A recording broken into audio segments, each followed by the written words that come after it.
Hola, ¿qué tal? Bienvenidos al repaso de la lección de la escuela sabática.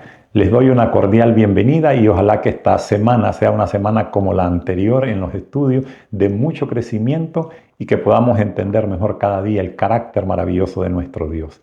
Antes de entrar de lleno al corto repaso que nos toca, voy a saludar a una familia muy especial en Colón, en Honduras, en Tocoa, Colón, a la familia Reyes, una familia muy querida que tengo mucho tiempo de no verlos, pero a través de este canal ahora ellos pueden verme a mí y yo dirigirme a ustedes también. Que Dios me les bendiga a la familia Reyes ahí en Tocoa.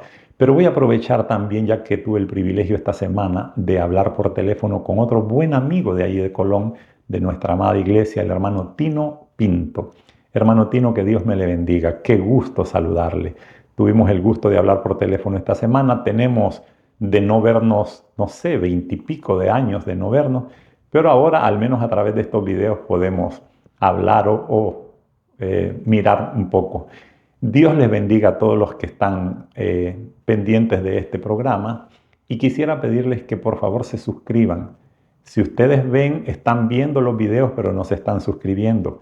A mí me interesa que ustedes se suscriban para que yo pueda hacer o llegar, ¿verdad?, con esta palabra a más personas.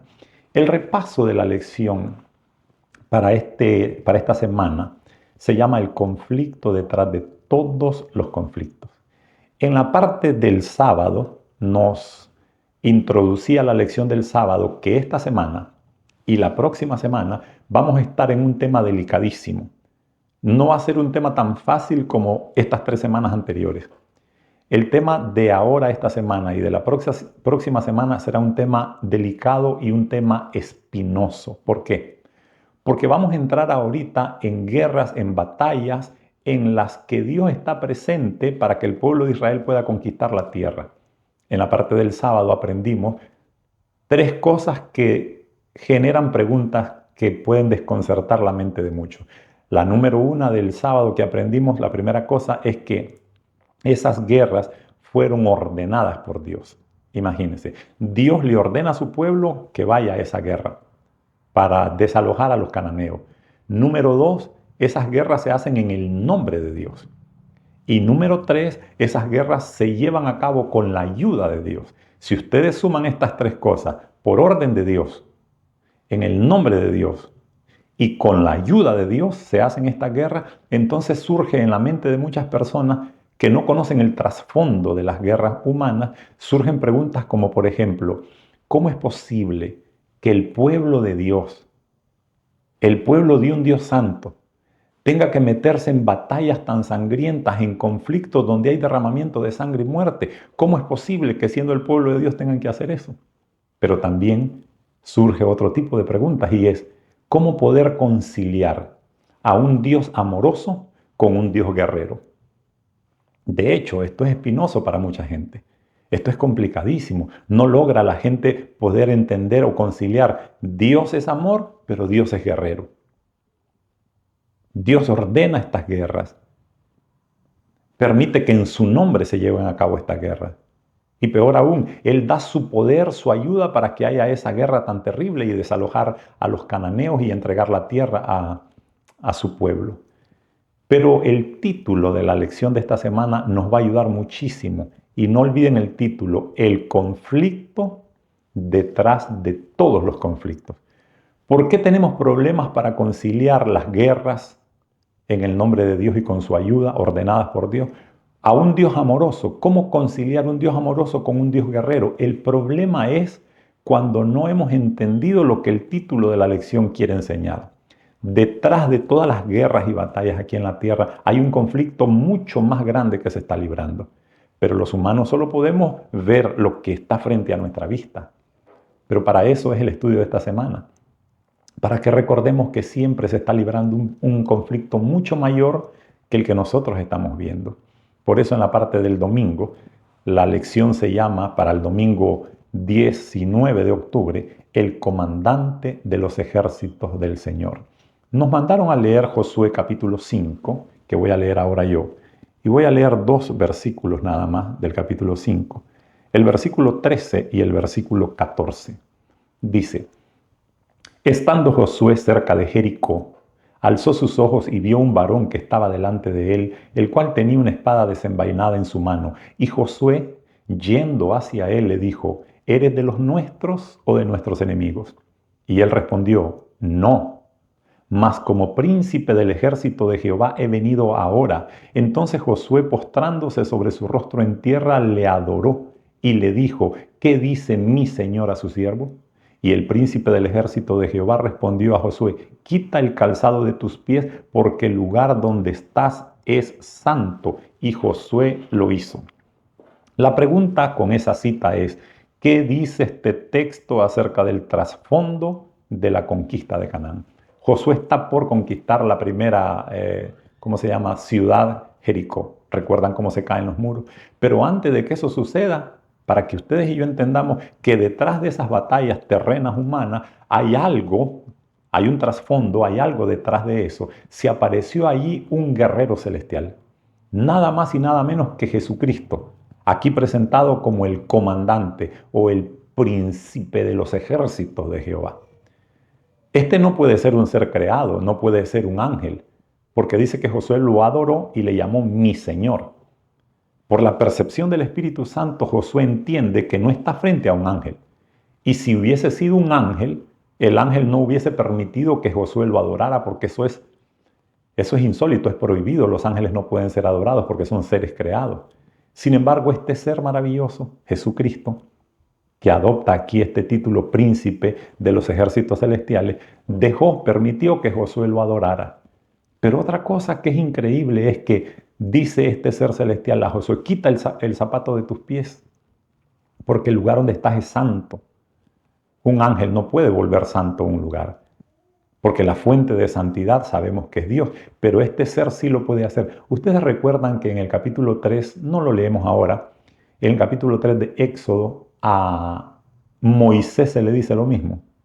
Dice que el ángel de Jehová, que es este mismo personaje, allá tiene ese título, ángel de Jehová, en el capítulo 3 de Éxodo, le dice: Moisés, quita el zapato de tus pies, porque el lugar donde estás santo es. Este mismo ser ahora está con Josué. Pero Josué, pensando, no está tan seguro antes, ¿verdad? En cuanto ve a este ser celestial, le pregunta: ¿eres de los nuestros o eres de nuestros enemigos? Y a mí me encantó que este ser superior no le contesta realmente las dos preguntas a Josué. Ni ¿eres de los nuestros o eres de nuestros enemigos? Sino que le contesta: no. Óigame la respuesta: no. Mas como príncipe de los ejércitos de Jehová he venido. ¿Qué le quiso decir? En mis palabras le está queriendo decir: mira, Josué, yo no me voy a encasillar en las categorías que acabas de mencionar. Me has puesto dos categorías para que yo me encapsule en una de ellas, si soy de parte tuya o estoy de parte de tus enemigos. Josué, ninguna de las dos. No hay respuesta para eso. Mas como príncipe del ejército de Jehová he venido. En otras palabras, Josué, no importa si soy de los tuyos o soy de los otros. Lo que importa es si tú estás de parte mía. Yo soy del ejército de Jehová. Y Josué entendió aquello. Y no le quedó de otra que caer rendido en adoración ante el soberano del universo, ante el creador de todas las cosas. Aquí hay un detalle importantísimo. Josué tenía que entender que lo único que importaba para conquistar la tierra prometida era de parte de quién estaba Josué. No si quién estaba de parte o en contra de Josué. En otras palabras, la rendición de Josué ante el poder de Dios, ante la voluntad de Dios, era lo que importaba. Si Josué con el pueblo estaban de parte del príncipe del ejército celestial, todo iba a salir bien. La cartilla, la parte del domingo, nos mandó en la segunda pregunta a estudiar dos casos para entender mejor que detrás de cada problema humano, de cada conflicto humano, siempre se desarrolla algo más grande detrás del telón. Y nos mandaron a leer, ¿se acuerdan la historia? Cuando el profeta Eliseo con su siervo estuvieron siendo rodeados por un ejército enemigo. Lo que pasa es que un enemigo de Israel, un rey enemigo de Israel, planificó muchas emboscadas para destruir al pueblo de Israel. Pero el rey de Israel siempre se daba cuenta dónde el rey malo lo estaba esperando y entonces daba la vuelta por otro lado el rey de Israel. Llegó un momento en que el rey pagano se enojó y preguntó, ¿quién me está traicionando? En cada emboscada que le hago al pueblo de Israel, ellos siempre se dan cuenta y no caen. Uno de ustedes me está traicionando.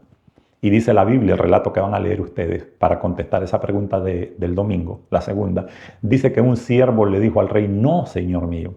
Lo que pasa es que ahí hay un profeta llamado Eliseo y Eliseo le dice al rey de Israel todo lo que usted está planificando, lo que planea en su cámara más secreta. El rey se enojó muchísimo y dice la Biblia que mandó miles de soldados para atrapar al profeta. Imagínense, un solo profeta. Y para atrapar al profeta mandaron miles de gente. Humanamente no hay salvación. Cuando el siervo de Eliseo se levanta temprano en la mañana y mira que está rodeada la ciudad y que Eliseo está perdido, dice la Biblia que el siervo dijo, ah, Señor mío, le dice. O sea, pegó un grito al cielo. ¿Y ahora qué vamos a hacer? Y el profeta le dice una palabra que ustedes y yo hemos leído varias veces. Le dice, no te preocupes, más son los que están con nosotros que esos que están contra nosotros. Y al muchacho esto le parece una locura porque el muchacho no está viendo a nadie a favor de Eliseo, pero sí está viendo miles y miles rodeando la ciudad en contra de Eliseo. Pero la palabra del profeta es, no te preocupes, más están con nosotros que en contra de nosotros. Y dice la Biblia que Eliseo hace una oración increíble y le dice, Señor, ábrele los ojos a este para que vea. Y dice la Biblia, y Jehová le abrió los ojos y miró que las montañas, dice, estaban llenas de gente de a caballo. Solo imagínense. Y dice, carros de fuego alrededor de Eliseo. Solo imagínense un ejército celestial, un ejército de ángeles alrededor de la ciudad y alrededor de Eliseo carros de fuego. Los que hemos estudiado las campañas y las cosas bélicas de antes, los carros de guerra de antes, es como que usted diga los tanques de guerra en los tiempos modernos. O sea, eran máquinas de guerra terribles, hermano. Si un ejército tenía muchos carros de guerra, eso quiere decir que tenía muchos tanques destructores. Y en la claridad, el siervo ve que muchos tanques de guerra están alrededor de Eliseo. ¿Verdad, hermanos, que esta semana va a estar interesante? Detrás de nuestros conflictos se está llevando un conflicto más grande. Cuando usted ve en este caso de Eliseo, los ejércitos humanos buscando a Eliseo, en comparación con los ejércitos celestiales en las montañas y alrededor de Eliseo, la batalla más grande no es esa que el siervo estaba viendo, la batalla humana. La batalla más grande es la que está por detrás del telón. Es decir, esta cantidad de ángeles del Señor no vienen a pelear necesariamente contra esos humanos, porque con un ángel que Dios mandara del cielo, elimina a todos los humanos que están rodeando a Eliseo. El problema es que ángeles malos están por detrás de esos enemigos perversos que quieren destruir a Eliseo. Y viene un ejército del cielo de ángeles para contender con un ejército de las fuerzas del mal y no necesariamente o no solamente para luchar contra los humanos. Esta lección nos va a ayudar a entender por qué Dios ordenaba guerra, por qué hubieron esos conflictos tan sangrientos en el nombre del Señor, porque vamos a aprender esta semana y la que viene que no hay que ver solo en primera instancia la guerra humana, sino que detrás de tus problemas y de los míos siempre hay un conflicto mayor. Pero no solo vamos a aprender de historia cósmica, vamos a aprender que detrás de tus problemas y detrás de mis problemas, detrás de una enfermedad en el hospital, detrás de una pérdida económica, detrás de un aparente fracaso, detrás de cualquier persecución o dificultad que nosotros enfrentamos, aprendemos por estos estudios a ver más allá de eso. ¿Y cuál es la ganancia? Que no nos decepcionamos, no nos desesperamos, porque sabemos que en el problema que estamos pasando o la guerra que estamos viviendo en la familia, en el trabajo, con los vecinos, se está desarrollando un conflicto más grande que el que a simple vista podemos ver.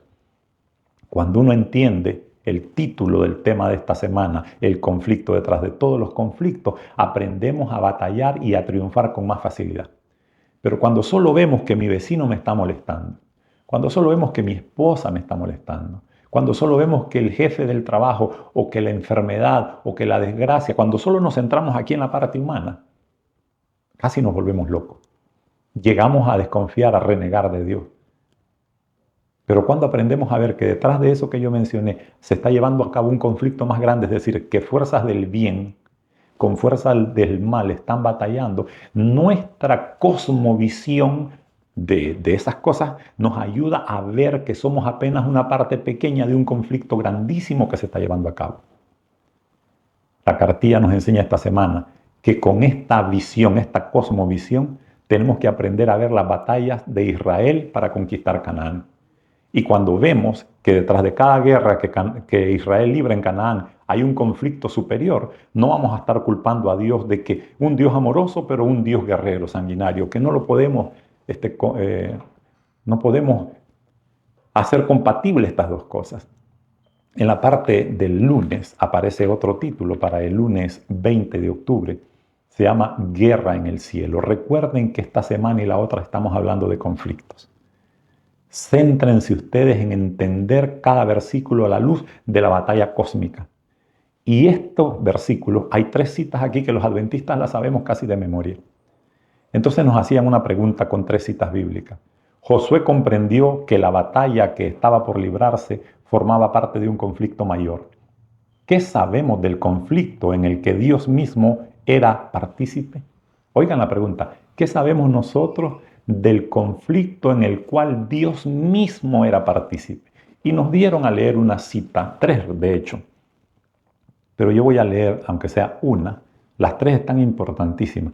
En el libro de Apocalipsis, hablando de conflictos y de lucha, y en las que Dios interviene, en el capítulo 12, y voy a leer solamente del versículo 7 al 9, Apocalipsis 12, 7 al 9.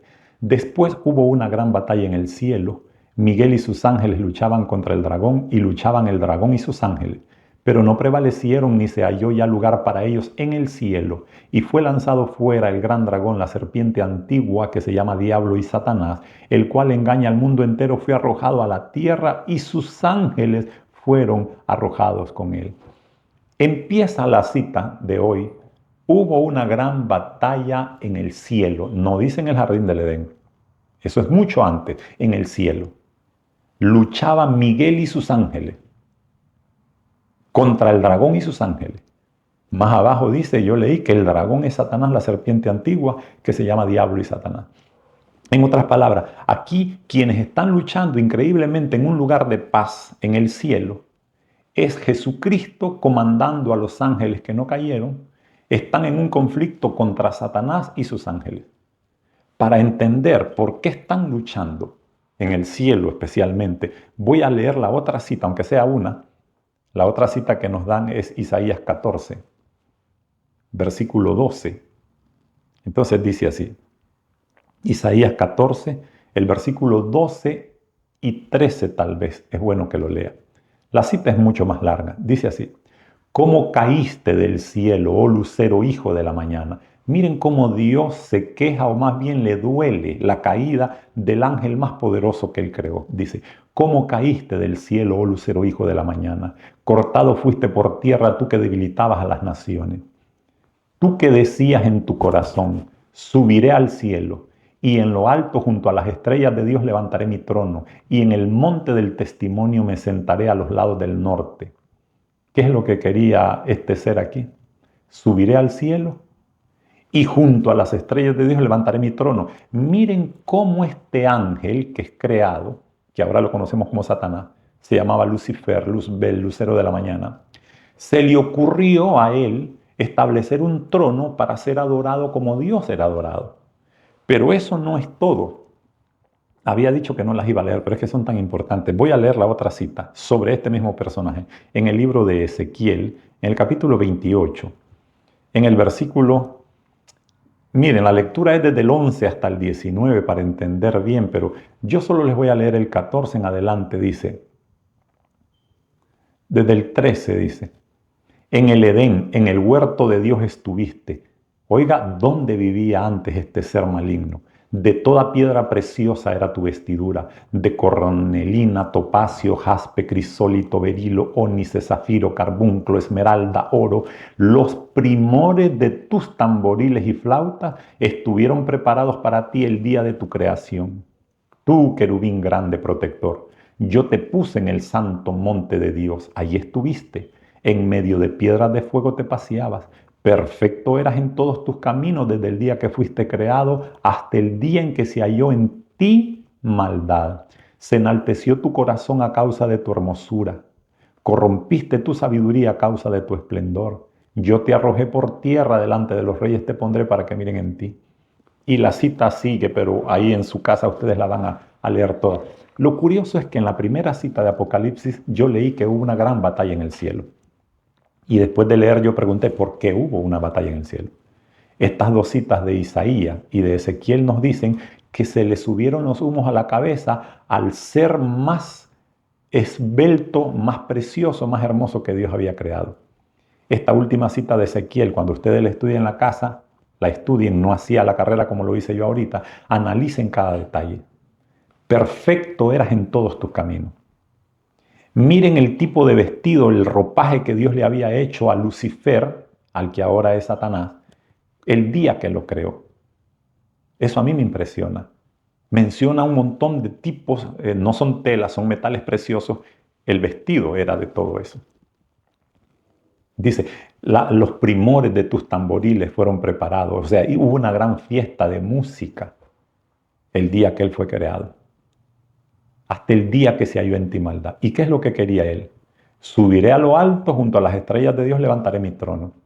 Él quiso ser igual a Dios no en su carácter, sino en el sentido de que quería que lo adoraran a él, al enemigo. Él un día se vio en el espejo de la vida, digamos, y dijo, pero si yo soy bello, yo también tengo un nivel de poder. ¿Por qué adoran a Jesucristo y a mí no me adoran? Yo también merezco adoración. Sus argumentos fueron tan poderosos que dice Apocalipsis capítulo 12 que engañó a la tercera parte de los ángeles del cielo. Estoy hablando de la batalla en el cielo, porque el título de la cartilla ese día es Guerra en el cielo para lunes 20. Esa guerra se desarrolla en el cielo, inició, en el cielo, y se sigue desarrollando ahora en nuestro planeta. Comenzó una gran batalla en el cielo y esa batalla no ha terminado. Ya lleva 6.000 años esta batalla entre las fuerzas del bien y las fuerzas del mal. Pero cuando no leemos, más bien cuando no estudiamos a fondo estos versículos, repito, solo vemos lo que aquí en esta tierra podemos ver. Enfermedad, guerras, persecución, conflicto. Pero no vemos que detrás de todo eso se está librando la verdadera guerra. ¿Qué es lo que pasa entonces? Dios creó a todos los seres del universo con un regalo especial, entre tantas maravillas, y es que le dio libre albedrío. Vamos a hablar de estos ángeles que cayeron en pecado y de los que no cayeron en pecado, de los que estaban de parte de Satanás cuando pecó, desobedeció, y de los que quedaron de parte de Cristo. Todos fueron dotados de libre albedrío. Eso quiere decir, tenían la libertad de elegir obedecer o desobedecer. Este es un arma de doble filo. Muchas veces cuando queremos estar en santidad preferiríamos que Dios no nos hubiera dado libertad de elección. Es decir, que viniéramos programados solo para obedecer, porque sentimos la inclinación, la tentación al pecado. Y como queremos andar en santidad, muchas veces se nos pasa por la cabeza, ¿por qué Dios no me creó? ¿Por qué Dios me creó con libre albedrío? Yo hubiese querido nacer solamente para hacer el bien. Pero saben una cosa, hermano. Ese regalo que dije yo que es un arma de doble filo, la libertad de elección, es solo a través del libre albedrío que nosotros podemos amar a Dios. Dios podía haber creado robots, le pulsa un botón y hubieran amado a Dios programados, como una cosa mecánica. Pero la libertad de elección nos permite obedecerle a Dios voluntariamente por amor o, desgraciadamente, desobedecerle a Dios y volvernos rebeldes. Por eso es un arma de doble filo. Y aunque muchas veces no comprendemos bien eso, era la única forma a través de la cual podíamos nosotros decidir amar o no amar a Dios. Y estos seres que tuvieron guerra en el cielo con Cristo, decidieron, hablando primero de Satanás, dice la Biblia que él es originador del mal. A él nadie lo engañó. Esto es una cosa misteriosa. Él creó esa palabra o ese daño llamado pecado, porque si no la Biblia no le llamara originador. A él nadie le metió el virus del pecado, él lo creó. Y la cosa interesante es que sus argumentos en esa mente tan poderosa que Dios le dio, sus argumentos fueron tan grandes que engañó a seres santos que nunca habían pecado. Les metió el virus del pecado, les metió la duda. Lo que hizo Satanás en el cielo en esta gran guerra, porque no fue una guerra de hachas, de machetes, de pistolas, de tanques, de aviones. No era una guerra de golpes, era una guerra de argumentos. Era un conflicto terrible en el que Satanás, el instigador del mal, estaba acusando a Dios y a su gobierno de ser tirano, cruel, déspota, egoísta, arbitrario, pero con argumentos poderosísimos. No crean que eran argumentos tontos, si no, no hubiera engañado a los ángeles santos. Y por el otro lado estaba la defensa, el carácter santo y puro de Cristo, argumentando que Él era justo, que era misericordioso. Y se lo demostró al universo, dándole tiempo al enemigo ahí en el cielo para que se arrepintiera, mas no quiso hacerlo. Porque había creado una cosa misteriosa. ¿Saben cómo le llama la Biblia al pecado? El misterio de la iniquidad. Pero siento que me estoy tardando mucho en esta parte y esto solo es un repaso. Hermanos, estudien esto en casa, porque esto va a estar interesantísimo. Entonces no olviden, a la luz de este conflicto cósmico es que tenemos que entender las batallas de Israel en Canaán. Si usted no entiende o no quiere estudiar que hay un conflicto entre Cristo y Satanás cósmico, mucho más grande que este planeta Tierra, usted no va a entender por qué Dios ordenaba una guerra en Canaán. Porque en el nombre sagrado de Dios se hacían estas guerras. Y porque con la ayuda de Dios se hacían estas guerras.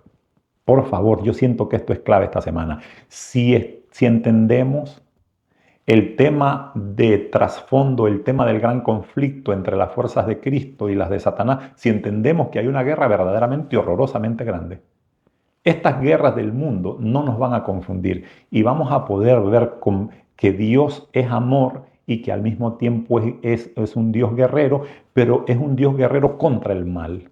Claro, lo vamos a desarrollar más el tema esta semana y la próxima. Ahora dice en la parte del martes 21 de octubre, el título para el martes es el Señor es un guerrero.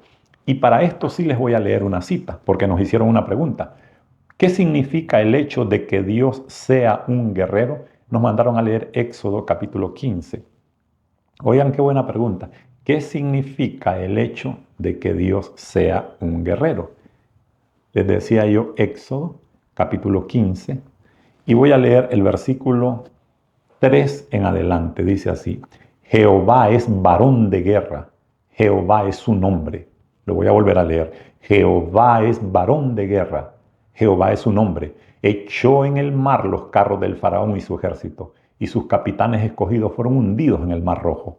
Los abismos los cubrieron, descendieron a las profundidades como piedra, y con la grandeza de tu poder has derribado a los que se levantaron contra ti. Y la cita es larga, pero yo solo leo eso. Como dice al principio, Jehová es un varón de guerra. Jehová es su nombre. El sábado nos hizo una pregunta, la lección del sábado, que algunas personas miran difícil poder entender que Dios es amor y que Dios es un guerrero. Y usted como cristiano no tiene ni que atemorizarse ni pensar preocupado, ¿qué voy a responder ante este tipo de preguntas cuando alguien que no entiende el carácter de Dios me diga, ¿cómo es posible? No puede ser compatible un Dios guerrero y un Dios de amor. Está diciendo aquí el versículo que acabo de leer. Jehová es varón de guerra. ¿Pero guerra contra quién o contra qué? Dios no tiene guerra, hermano, contra el ser humano, sino contra el pecado. El grave problema es que cuando el ser humano abraza el pecado, se hace cómplice del pecado, y Dios, queriendo destruir el pecado, que es lo que le interesa, ni modo, tiene que destruir al pecador porque ha abrazado el pecado. Pero nunca Dios destruye al pecador sin antes advertirlo, sin darle no un mes ni un año, sino años y años de llamado y de gracia. Ahora miren, mucha gente se preocupa cuando estudia que Israel tuvo que entrar a Canaán, destruir a los cananeos y posesionarse de esa tierra.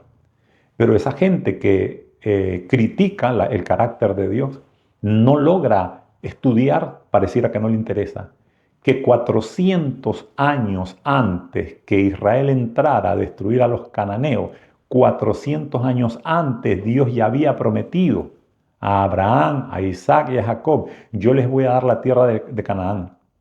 Yo voy a sacar a los jebuseos, amorreos, eteos, a toda esa gente ahí los voy a sacar. Y muchas veces le preguntó Abraham, Señor, ¿cuándo nos darás la tierra? ¿Y saben qué le contestaba Dios? Todavía no, porque no ha llegado al colmo la maldad del amorreo. Después Jacob se lo preguntó, Señor, ¿cuándo nos darás la tierra? Mira cuántas décadas han pasado. Todavía no. ¿Por qué no, Señor? Porque aún no ha llegado al colmo la maldad del amorreo. En otras palabras, 400 años de gracia le dio Dios a esa nación para que se arrepintieran, para que cambiaran. Y no quisieron.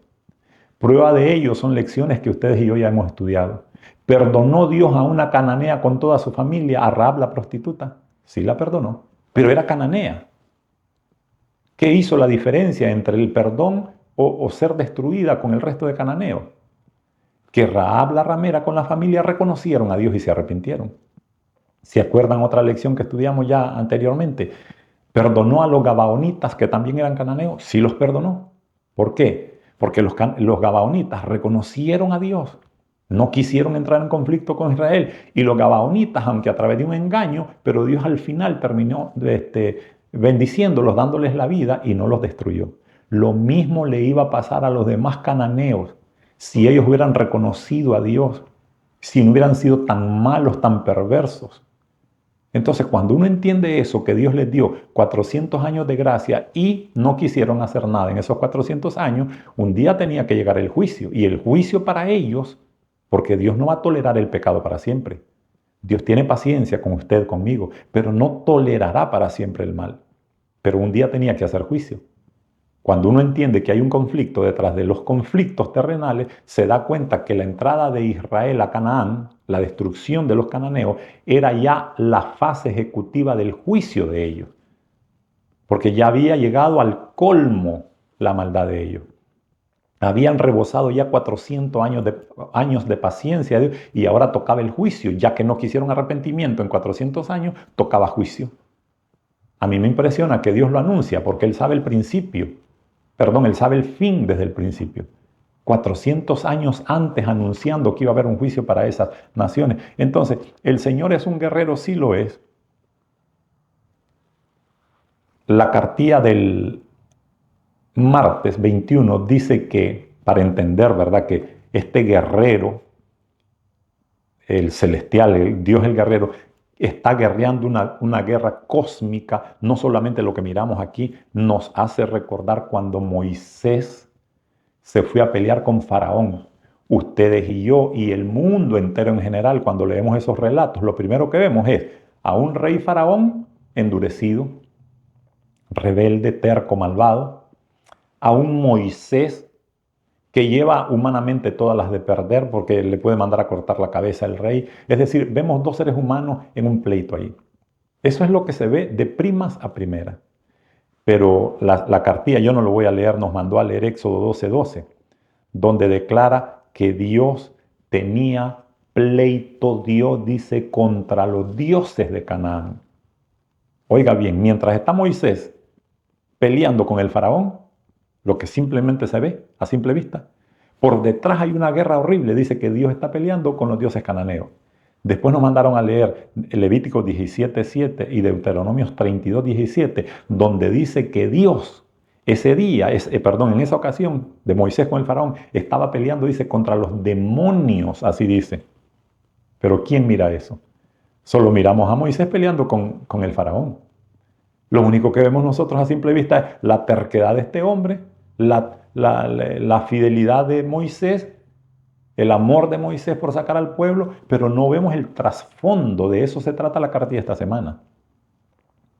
No solo es Moisés, no solo es el faraón, sino es Dios con sus fuerzas del bien peleando contra los demonios, dice la Biblia. Entonces, hay gente que se queda enfrascada solo en lo que le pasó a Faraón, critican a Dios. Sí, que Dios tiene la culpa de la dureza de Faraón, sí que esto por allá. Entonces, no vemos el conflicto detrás, el verdadero conflicto. Esto de Moisés y Faraón solo es una gotita, es una pequeñez. El verdadero conflicto estaba pasando detrás. Y lo dije una vez y lo voy a repetir para que no se nos olvide. Cada vez que tenemos problemas, cada vez que enfrentamos dificultades, hay que recordar, se está llevando a cabo un conflicto más grande. Casi no hay tiempo, pero aunque sea la carrera, lo voy a recordar. Le vino una desgracia al siervo fiel, sobre la faz de la tierra fiel, Job. Se le murieron sus hijos, perdió la herencia, se enfermó. No había médico alguno que lo pudiera curar. Eso es lo que ve uno humano. Perdí la casa, perdí los hijos, ahora perdí la salud. Pero ustedes y yo tenemos clara la historia. Había un conflicto más grande detrás de las enfermedades de Job, detrás de la desgracia de Job. Ustedes y yo sabemos que sí. Satanás había acusado a Dios en su propia cara. Job te sirve porque lo tenés bendecido. Lo has rodeado de cuidado. Apartad tu bendición y tus cuidados y te va a maldecir. Está diciéndole Satanás en la cara a Dios. Y Dios le dice, estás equivocado. Mi muchacho es fiel, yo confío en él. Y entraron en un conflicto terrible, Dios y Satanás. Pero los humanos solo veían la desgracia de Job. Eso se los cuento para recordarles, para que no nos decepcionemos y no renunciemos a nuestra fidelidad a Dios. Detrás de tus problemas, hermano querido, detrás de tu falta de trabajo, detrás de tu enfermedad, detrás de lo que estás enfrentando, verdaderamente se está llevando un conflicto cósmico espantoso. Terrible es. Estas lecciones nos ayudan a comprender eso. Dios es un guerrero en contra del pecado. No es un guerrero en contra de los seres humanos. Cuando uno lee en la Biblia dice que Él no quiere que ninguno de los hombres perezca, sino que todos procedan al arrepentimiento. Repito, la desgracia es cuando el pecador abraza el pecado, se fusiona tanto con él, que Dios no le queda de otra que entonces destruir al pecador porque abrazó el pecado. Lo mismo le pasó a los cananeos. Ahora en la parte del miércoles, nos vamos a ir acercando al final porque el tiempo ya nos llevó. Se llama El Señor luchará por ustedes. Esta cita la voy a leer porque Éxodo capítulo 14. Miren, Éxodo capítulo 14. Ahora, el versículo 13 y 14, oigan lo que dice. Y Moisés dijo al pueblo, no temáis, estad firmes y ved la salvación que hoy hará Dios con vosotros, porque los egipcios que hoy habéis visto, nunca más para siempre los volveréis a ver. Jehová peleará por vosotros y vosotros estaréis tranquilos. Ahora el versículo 25. Y quitó las ruedas de sus carros. Miren lo que Dios hace de los carros del faraón. Y quitó las ruedas de sus carros y los trastornó gravemente. Entonces los egipcios dijeron, huyamos de delante de Israel, porque Jehová peleará por ellos contra los egipcios.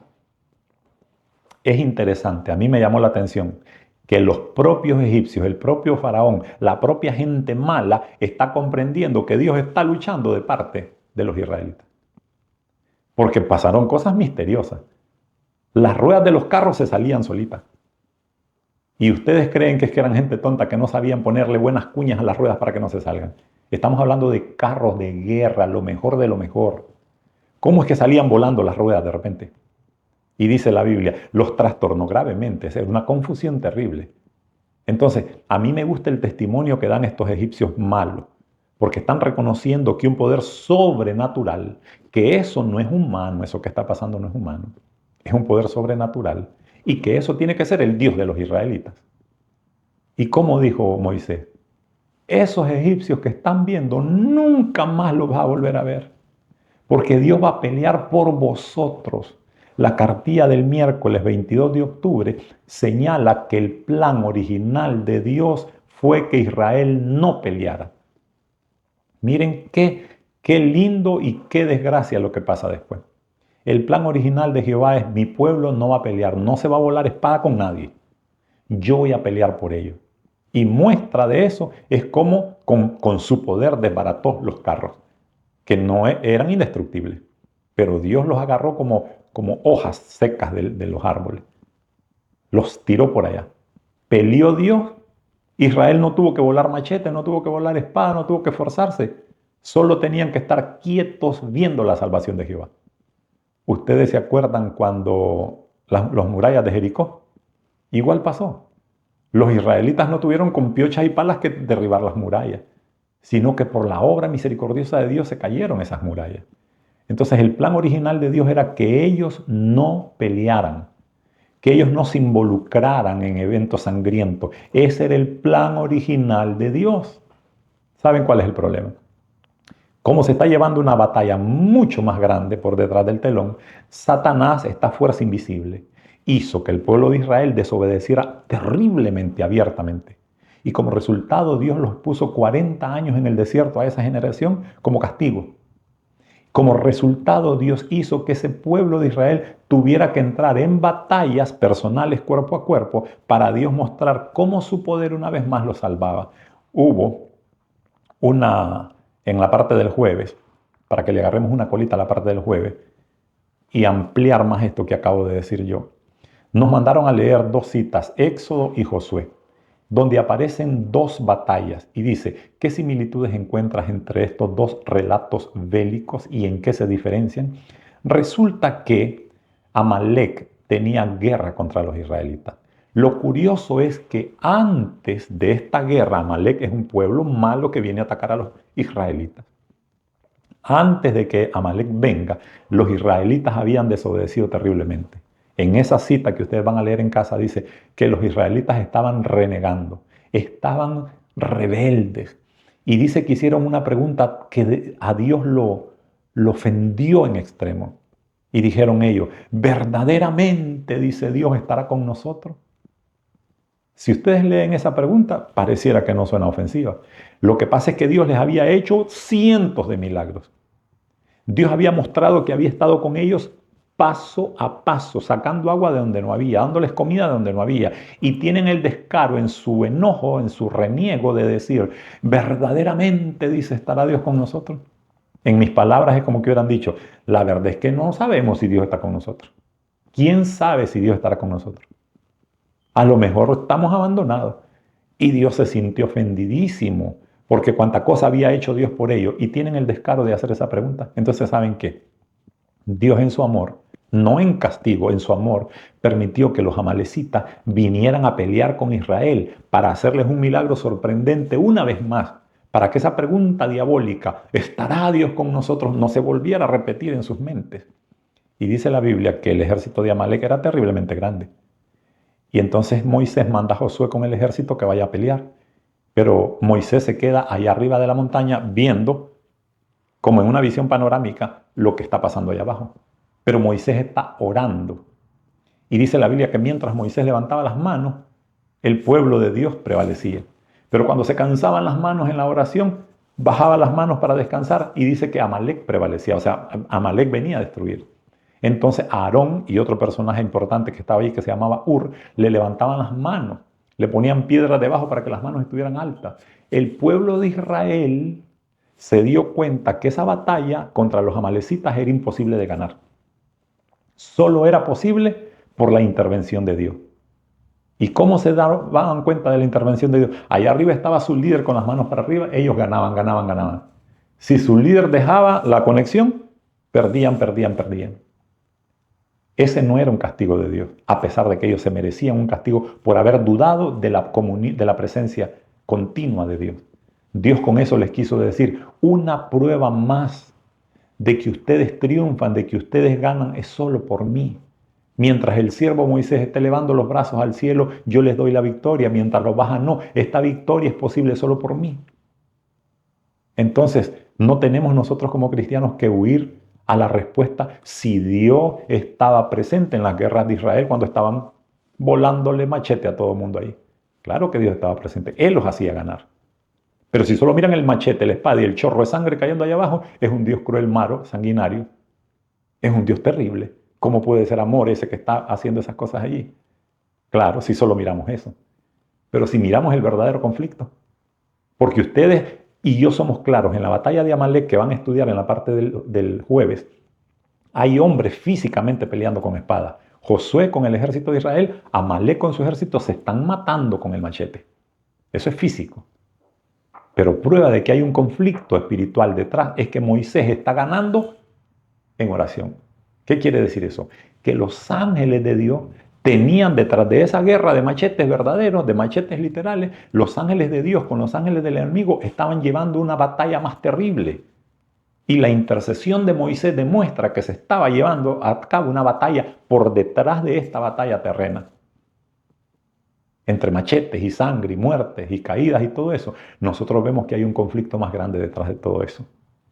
Y cada muerto de esos cananeos, repito, era el juicio que Dios había estado dándoles oportunidad por 400 años realmente. Esta cartilla nos va a ayudar esta semana. Pero la próxima semana también vamos a tener este tema que les decía yo espinoso. Hermano, estudiemos esta lección entendiendo que Dios no puede hacer cosas malas. La Biblia dice que Dios es amor, pero la Biblia dice que Él está desarrollando, Él está metido en una batalla mucho más grande que la que estamos viendo. Que eso nos quede claro a través de todo el estudio. Lean todas las citas que yo no pude leer ahora por el tiempo. Y ojalá que la próxima semana nos volvamos a encontrar en otro repaso más. Y por favor, no olviden suscribirse al canal. Ustedes me hacen una gran ayuda si lo hacen. Aprieten ahí el botoncito de suscribirse. Que Dios les bendiga. Nos volvemos a encontrar la próxima semana.